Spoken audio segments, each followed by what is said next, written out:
Hello everyone, my name is Jackie Geringer McDermott and we are recording live from the English Valley History Center in North English, Iowa. It is April 5th, 2025. This diary was written by my great-great-aunt, Mary Elizabeth Claypool Wade, who was known as Libbie Wade. Here's a picture of Lib.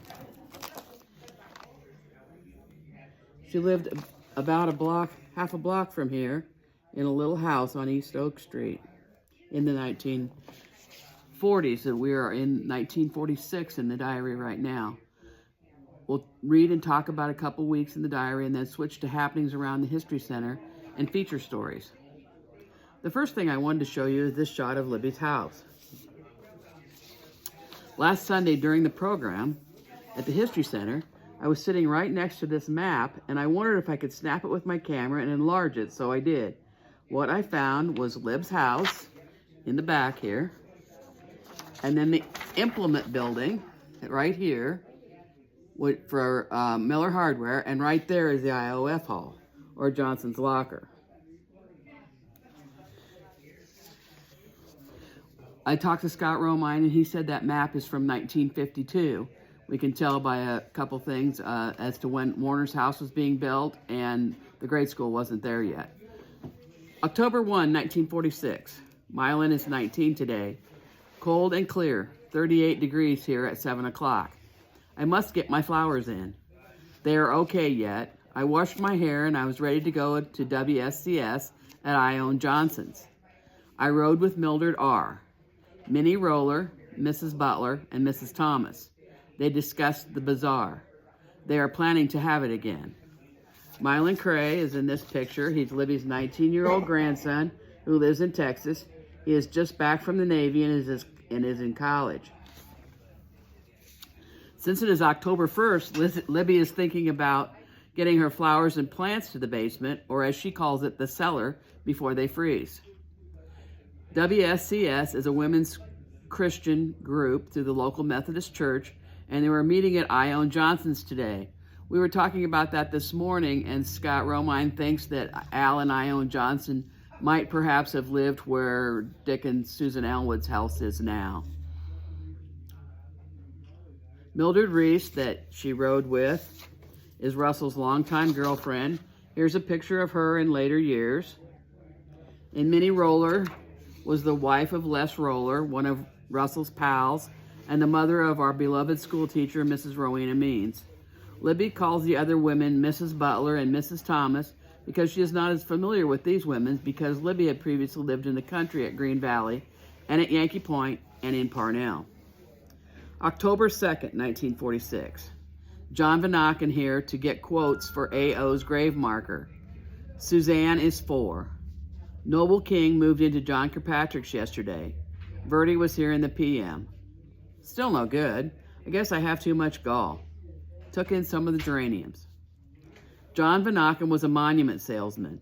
He was the father of Theodore Van Aken, so was the great-grandfather of my Smoky Row neighbors, Kathy, Jim, and Lynn Morrison, and also the father of Cleland McCombs, so he was great-grandfather to Carolyn and Lloyd Warner and their McCombs cousins also.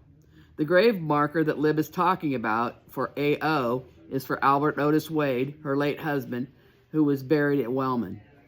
Great-granddaughter Suzanne Kurtz is 4 years old today, and she's one of my faithful listeners. Verdi Mahannah McKinstry is Libbie's best friend. Libbie's not feeling too well. Maybe she's got stomach trouble, I'm not sure. She dug up some geraniums to take to the cellar. October 3rd, 1946. Hattie was here in the AM. I did the ironing. In the PM, Edith Long came, then Maud, and later Mrs. Huff. There's scarlet fever in town. Halls don't want to move because Cobby Johnsons have scarlet fever. Joanne Herdliska and Kenny Axmere were married yesterday. Hattie Killian is Libbie's 55-year-old neighbor who has moved back from Cedar Rapids to care for her elderly mother, Claire Newberry. Other visitors this afternoon were Maud Claypool, and this is the older picture of Maud, as I knew her. She was the wife of nephew Ray Claypool. And Alice Huff. Alice Huff lived across from us up on the hill when I was a little kid. She was an elderly woman around town. Libbie's getting her local news from the women who have stopped to visit and or do needlework at Libbie's house. Joanne and Kenny Axmere were parents of my friend Steve Axmere and his brothers and sisters. They farmed near Keswick. October 4th, 1946, Benton's 84th birthday. Russell went to Cedar Rapids. I cleaned downstairs and went up and wiped the dust off, etc. Mrs. Bauer was here, also Mary R. in the PM. Molly Claypool here. Had such a good visit. Mrs. Ernie Graham died last night. Bought a chicken from Mary R. Libbie's older brother was right here in this picture. Arthur Benton, or Benton Claypool. He would have been 84 years old today. He was 12 years older than Libbie and died in the early 1930s. Benton was my great-grandfather, the father of my grandmother, Bertha Claypool Geringer. Anna Bauer was Libbie's neighbor to the south. She was Carol Bauer's grandmother. Mary Wade Regseger is Libbie's friend. She calls her Mary R. all the time in the diaries. And I've always shown a picture of her when she was a little kid. Here's a picture of her as an adult. She's right there in that picture. And her husband Fred is beside her. And this guy right here is Arthur Regseger, which is my friend, Helen Kirkpatrick Schweidert from Colesburg, Iowa, and Lake Placid, Florida. It's her grandfather. This picture came from a Regseger relative, Marilyn R. Kirkpatrick, who is Helen's mother. Mary Regseger lived down the street, and she was also a friend from the Green Valley years. Mary had a huge garden and chickens that also laid eggs. Mary, or Molly, Cheney Claypool, was the wife of Mildred Claypool, who was the son of Libbie's cousin Wallace Claypool. Mildred and Molly had just returned from a trip to the West Coast, so I'm sure Libbie wanted to hear all about it. October 5th, 1946. Orville Kolosik brought me some pears. Had a letter from Anna last evening. They are going to Temple, Texas to a clinic. J.C. Stevens is there, very bad with cancer. Bought 20 pounds of beans from Guido R. at 12.5 cents per pound. Warm and windy today. Leaves are falling fast. Had a letter from Louis Benton. Belva and Michael, Jenny and Maud were here in the PM. Bertha Ballard was here in the evening. This is her 66th birthday. Gave her some shotgun shells. Orville, or Saldy Kolosik, is in this picture. He's right there on that side. This is from the Centennial, so all these guys have beards. They didn't usually have beards. Saldy was the father of Stanley Kolosik and Lynn Kolosik from this area and others, and he brought Libbie some pears. Everyone is aware that Libbie loves to receive produce as she uses it in her baking and preserving. Anna Cray, right here in this picture with her husband Richard, is Libbie's married daughter in Texas. Guido Regseger is right here in this picture. This is his wife and his granddaughters. This picture also came from Marilyn R. Kirkpatrick originally. It's from the Champion Hill book by Suzanne Moffett and Scott Romine. Guido was a neighbor from the Green Valley area, and he sold the 20 pounds of beans to Libbie, as she does a lot of cooking. The person that she got the letter from, Louis Benton Claypool, is right here in this picture. He's her great-nephew. He's the son of her nephew, Jaunty Claypool, Brother Benton's son. Louis Benton Claypool at that time would have been a medical student at Tulane University in New Orleans. He became a doctor in Phoenix and is the father of my cousins, Joanna Claypool Wigley and her sister Annette, who planned to visit me in the fall. And you might also remember his name is Louis Benton, the same as my brother Lil. Other visitors today were granddaughter Belva Wade Yoss. It's the picture of Belva in her older years. And her baby son, Mick Yoss. And here's his graduation picture.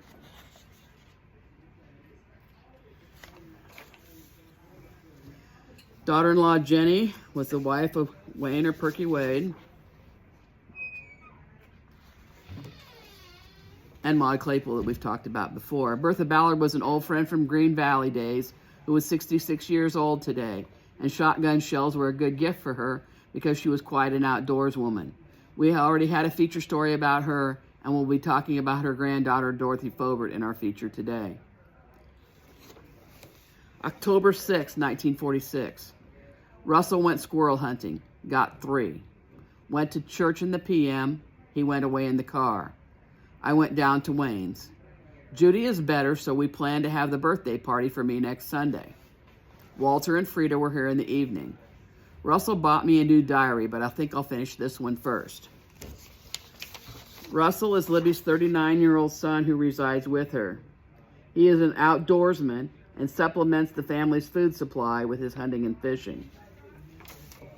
Wayne or Perky Wade is their oldest son, who lives a block away on East Clark Street.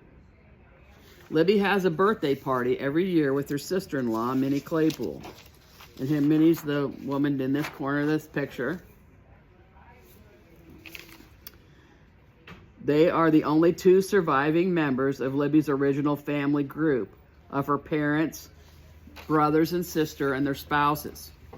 They had been holding off on planning the party because Libbie's youngest granddaughter, Judy, who's right here in this picture,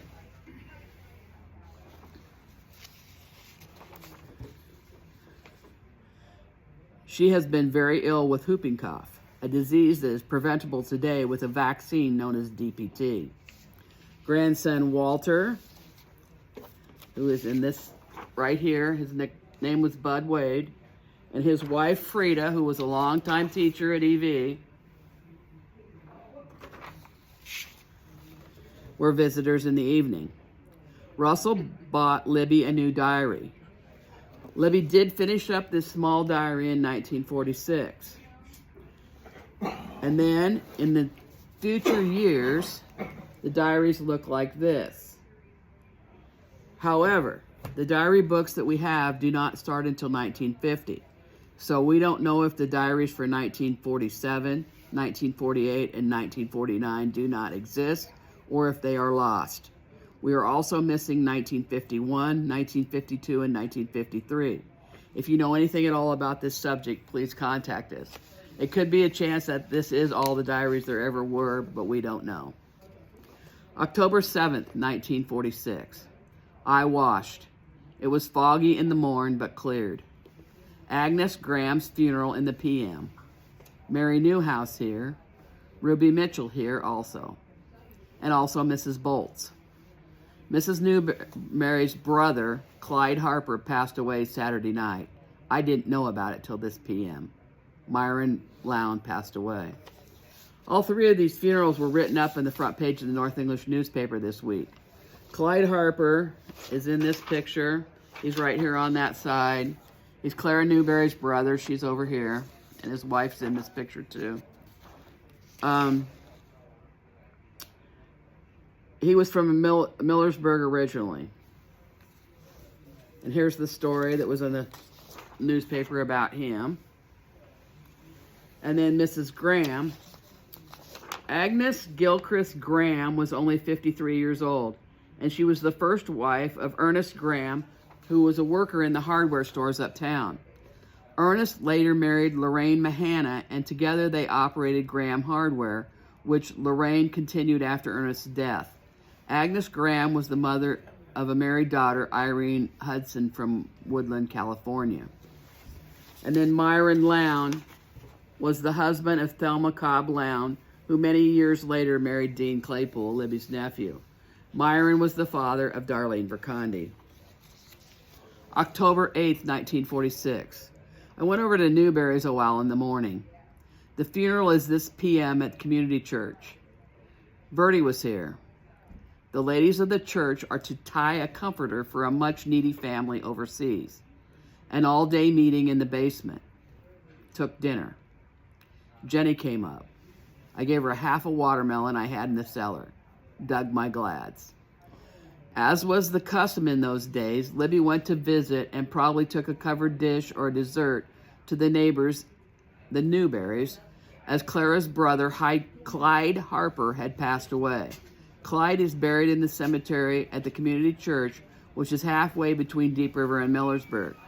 According to the newspaper, the quilt the church women were working on was going to the Netherlands.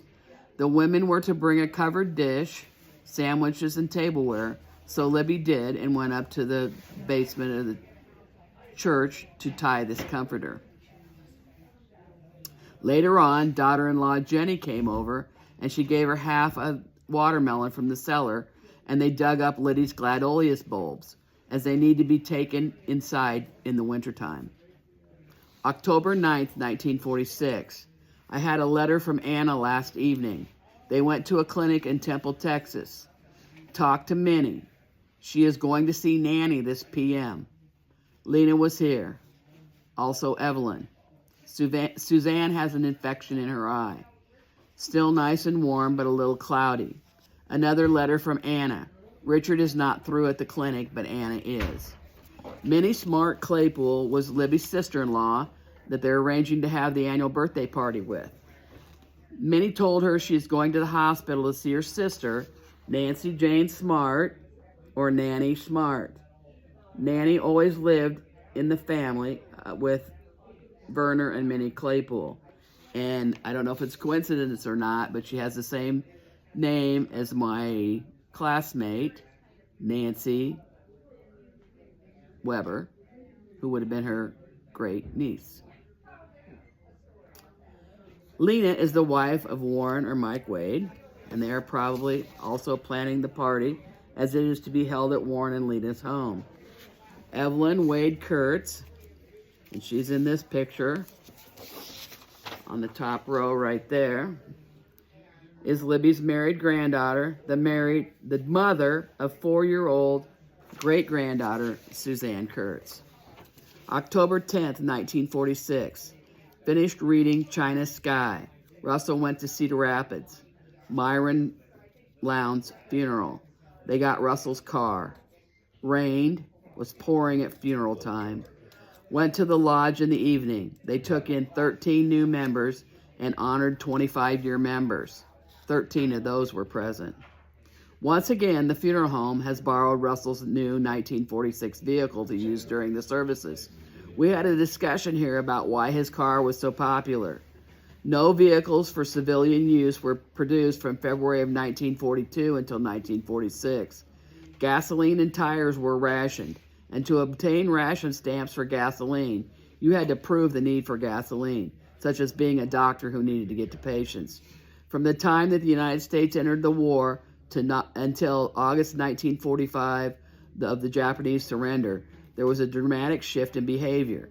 Americans drove cars less, carpooled when they did drive, walked and used their bicycles more, and increased the use of public transportation, according to Google. So his vehicle was likely one of the newest in town. Rebecca Lodge was Libbie's group that she had been a member of since Green Valley days, before the turn of the century. So she was a member at least 46 years by now. They meet in the upstairs of the Locker building, just a half a block away. October 11th, 1946. Colder. We'll have to get my plants in. Cleaned a chicken for Sunday dinner. Lena was here. Dug up the plants in the PM. George Hornick carried some to the cellar. One of the things that Libbie is taking to the birthday party on Sunday is fried chicken. I wish I was there to eat it with them. It would have been fabulous, I believe. George Hornick was one of Russell's fishing buddies. October 12th, 1946. Baked beans, bread, and cooked the chicken. Must have bumped my leg, for it hurts. It's quite cold. On Sunday, October 13th, 1946, cloudy and cold. Russell and George H. went squirrel hunting this morning. Am all ready to go to Warren's now at 9 a.m. We had a nice crowd, and it was a nice grand dinner. I received several cards and other gifts. Harold, Layton's boy, came to Marengo, and Dean and Warren went to meet him. He flew from San Diego to Omaha. Harold Claypool was Libbie's great-nephew, the grandson of Brother Verney, and he was in the service. Dean Claypool, who was another one of Libbie's nephews, and Warren or Mike Wade, her son, went to Marengo to pick up Harold Claypool. Libbie's party was written up in the newspaper the next week. She really did have a nice crowd. Someone who was present at the party that we don't hear much about was her nephew, John Josiah Jack Mall Jr. And here's the story from the newspaper. A birthday dinner was held at the home of Mr. and Mrs. Warren Wade on Sunday, October 13th, honoring Mrs. Libbie Wade and Mrs. Minnie Claypool.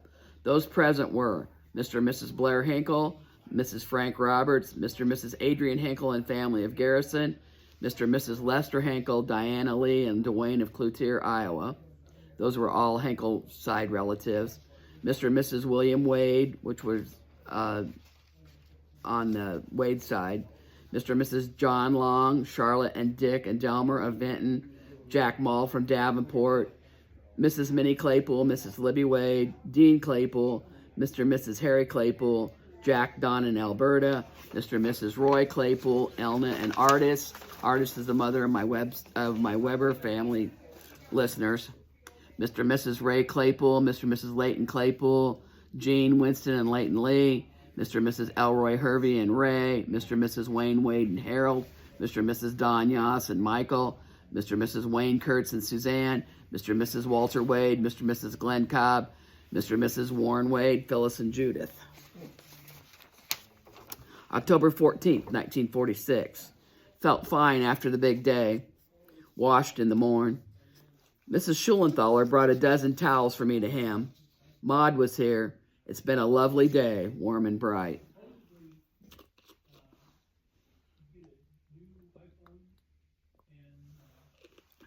Jessie Schulenthaler was the wife of the local dentist, A.C. or Arnold Charles Schulenthaler. Here's a picture of the Schulenthalers. They lived across from Best Furniture, which is now down Best's house, or the Catholic Church, on Boland Avenue. Best Funeral Home, excuse me. The furniture store was downtown. October 15th, 1946. Started ironing. Lena came. After dinner, Verdi was here. Maud came signing people up for Legion Auxiliary. Don't expect to go much, but always thought I'd like to belong. I received a gift from Anna, a fountain pen. Hopefully it won't blot. And I was going to show you in the diary here, that fountain pen that she had was really blotting up. Here's an example. But she didn't start using the new blue pen, right there's the blue pen, until October 23rd. She must have thought there was some life left in the old pen. Fountain's pens could be quite messy. We still wrote with them when I was in school. That is the end of the diary portion of the program for this week. The English Valley History Center promotes the rich history of the communities within the river valleys of the North, Middle, and South English rivers. It encompasses an area roughly served by the English Valley School District from Deep River to near Parnell and from Watcher to Kinross. This also includes the communities of Millersburg, North English, Webster, and South English. Please send donations to the English Valley's History Center, P.O. Box 70, North English, Iowa 52316. Our featured story this week is Dorothy and Bill Foubert and family. When I think of people who helped me with my genealogy studies and the studies of Iowa and Keokuk County history, one of the first people that comes to mind is Dorothy Foubert. She called me out of the blue one day as I was friends with her daughter-in-law, Patty Gerard Foubert, and asked me what I knew about the Geringers. I went out to her farmhouse to see her, and we started sharing information, and continued to do so over the years. Dorothy was a good mentor to me. She and Bill were from the greatest generation and were very sweet people. Dorothy's grandmother, Bertha Ballard, who we just talked about a little bit ago, was a descendant from the Geringer family. Bertha's father was Joseph Thomas Riffle, who was married to Melvina Good. Melvina's parents were William Good and Sarah Geringer, who were also ancestors to the Good family that are around North English today. Sarah Geringer was a sister to my ancestor Isaac Geringer, and they all lived in Putnam County, Missouri before they came to Iowa.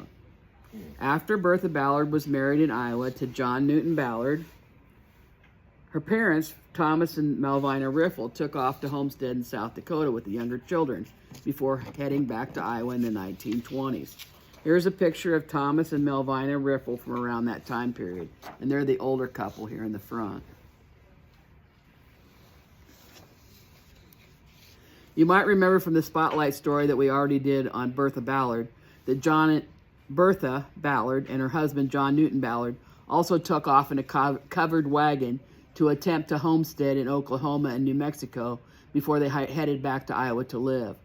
After John Newton Ballard's death, Bertha raised her children with the help of the older ones at Hinkletown.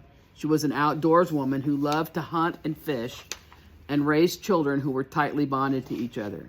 Here's a picture of the Ballard family children in later years. Here they are. On this side over here is Opal Bertram. On this side is Eunice Poulton. And in the back are Floyd and Ralph Ballard that lived in this area.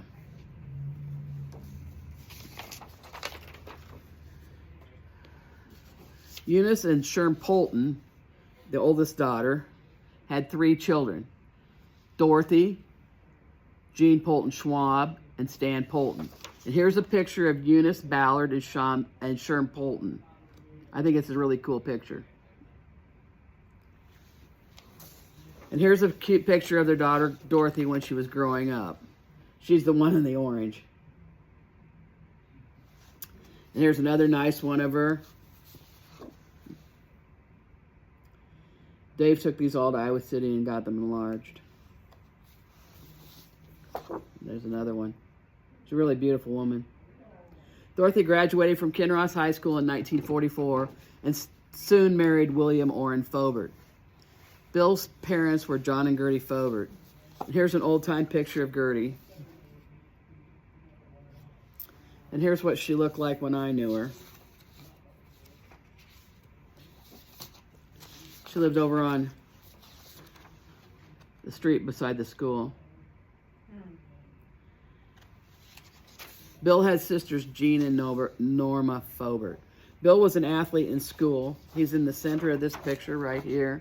That's the team we talked about last week. He was also on the football team. Dorothy Ladine Poulton and William Orrin Foubert were married in 1945, and they started farming. They were married for more than 50 years. Bill Foubert was in the service from July of 1945 to May of 1946, and I think this is a really nice picture of them. Dorothy raised hogs and milked cows and tended to her flower garden. They had 2 boys, Randy and Jerry Foubert. Here's the family picture of them. Randy's on top and Jerry's on the side. And here's a classic picture in later years of Dorothy with some of the mushrooms that people love to hunt in this area. And here's a 5-generation picture of great-grandpa Thomas Riffle, great-grandma Bertha Ballard, Grandma Eunice Poulton, Dorothy Foubert, and her son Jerry Foubert.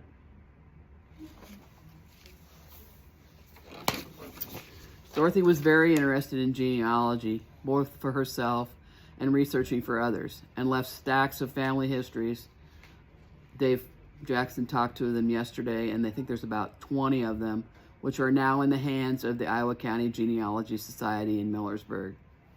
Bill was a jovial guy who was often seen in town and who loved to joke around with everyone. He was also famous for playing Santa at Christmas time. One of Bill's pastimes was being the manager for the musical group that son Randy started with his friends, Will J. Thomas III, Jim Taylor, Lauren Hall, and Mike Caskey. This group was called the Intreegs. They played at dances and down on the platform, as we called the band shell at the North English City Park. Randy's daughter Amy found a program from the Watcher Opera House for March 8th, 1967, where the band was entered in Bill Riley's talent show. They were listed at that time as Randy Foubert, age 16, on guitar, Lauren Hall, age 15, on drums, Jim Taylor, age 15, on guitar, and Tom Thomas, age 16, on electric piano. Here's the picture of the group and the advertising poster. At the bottom it says William Foubert, manager. And this is my favorite. This is the picture of all the town girls who gathered to watch the band practice. And you can't see the drummer in this picture, but Randy, Mike are in the front, and Tom Thomas is in the back, and Jim Taylor. The girls are Patty Aldrich, Debbie Caskey, Connie Van D, Judy Humphreys, Julie Johnston, Julie Cox, and Sue Ellen Wilkerson. Randy was a member of the EV class of 1969 and was a welder by trade. He had a daughter, Heather, with his first wife, Deborah Welsh, and then married my friend Patty Gerard. Their children are Amy and Mike. Randy was a Boy Scout leader and coached and umpired youth sports. The Foubert's son, Jerry, was an outdoorsman like his great-grandma, Bertha Ballard. Here's his younger picture. We call him Billy Goat. They said that was because he ate about anything. He was often could be found hunting and fishing and hunting mushrooms. Jerry graduated from EV in 1965. He married Vicki Gerard and had 2 girls, Katie and Tabby. He retired from Mahannah Refrigeration. I asked Amy what she would like to remember about her grandparents. She said her grandma Dorothy was so intelligent and there wasn't anything she couldn't do or figure out, and she was such a hard worker. Grandpa Bill was so ornery and loved to joke around and never knew a stranger no matter where he went. And they loved us so much. Correspondence. Scott Romine says that he believes maybe Clark Street is named for Clark Mahannah, who was featured last week. That very well could be, as the big, beautiful house he built is at 132 West Clark Street. And this picture is from the North English history book, and it shows the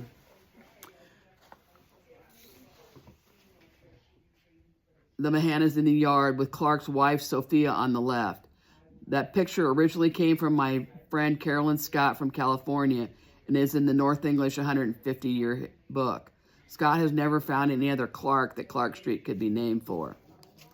Carrie Mahannah Boone is on our site, and she has put many pictures and articles into Ancestry.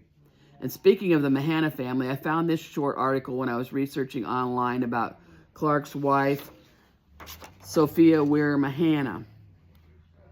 It was in the Quad City Times in 1918. Mrs. Sophia Mahannah, who is in her 84th year, has knitted 17 pairs of socks and 8 pairs of wristlets. Mrs. Mahannah is one of the country's patriots. She knew the privations of a pioneer.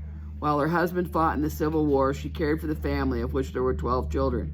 5 of her grandsons are in the present conflict, which would have been World War I. Mrs. Mahannah, in spite of her advanced years, is quite active and does most of her housework. She is a faithful attendant at church when the weather permits. Each week she writes a letter to one of her children.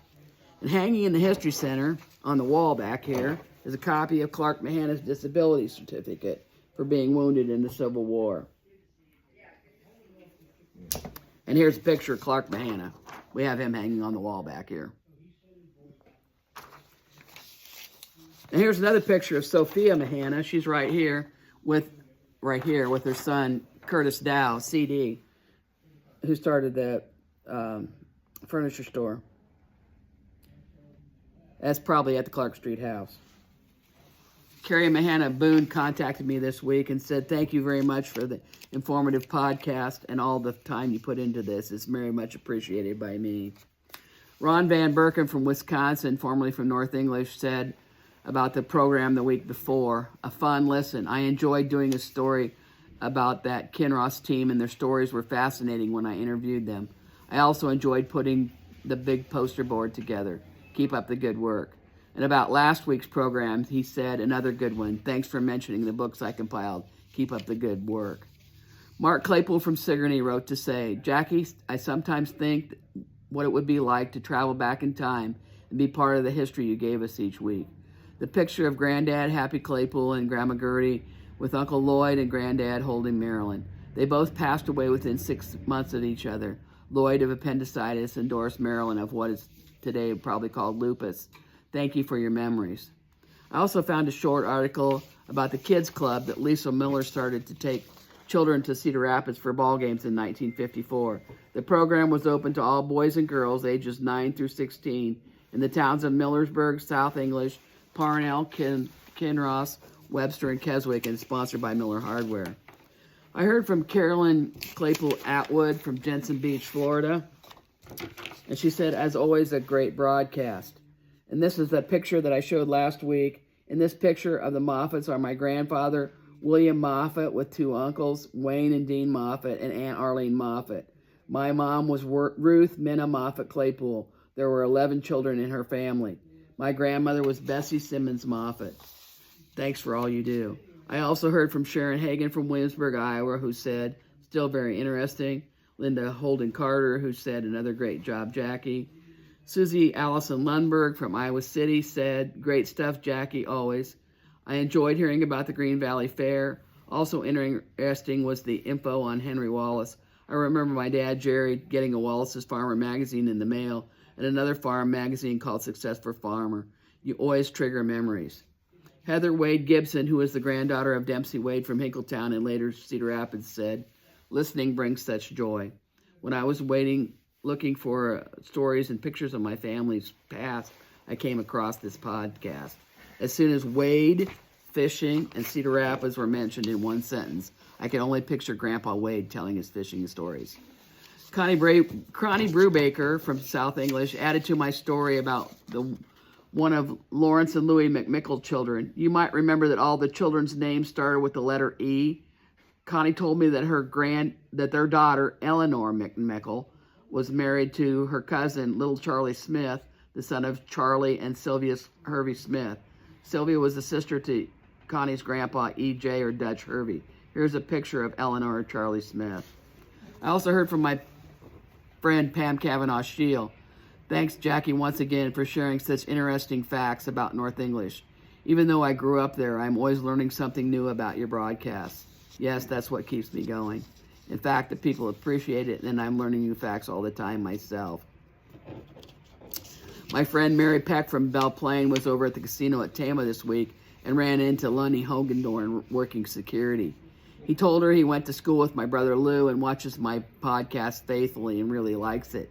I told her it was great to hear, as I quote his father, Carl Hogendorn, all the time, as he was our wonderful newspaper editor and historian.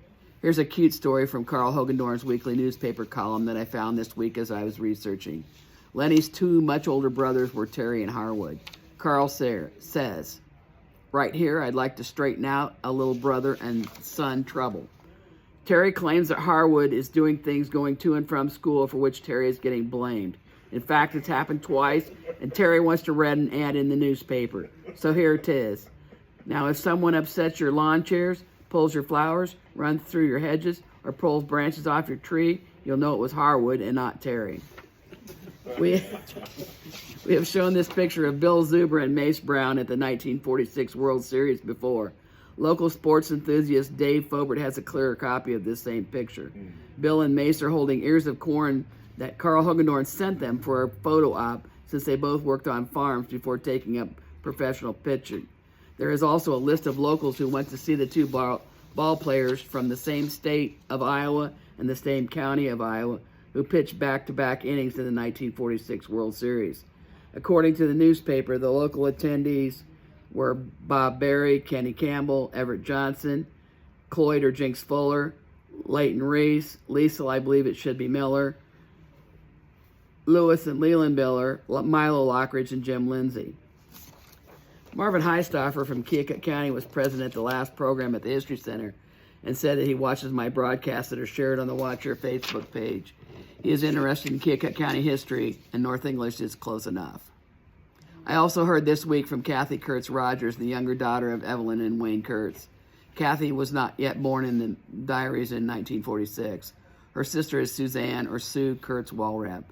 Kathy said, "Sister and I love to hear your stories from Great-Grandma's journals. Keep up the good work." Our next program will be on Sunday, April 27th at 2 p.m. at the History Center. Rhonda and Cece Huff from Sigourney will be showcasing their magazine called Neighbors Magazine. And that's it for today. And that's a wrap. Good job, Jackie.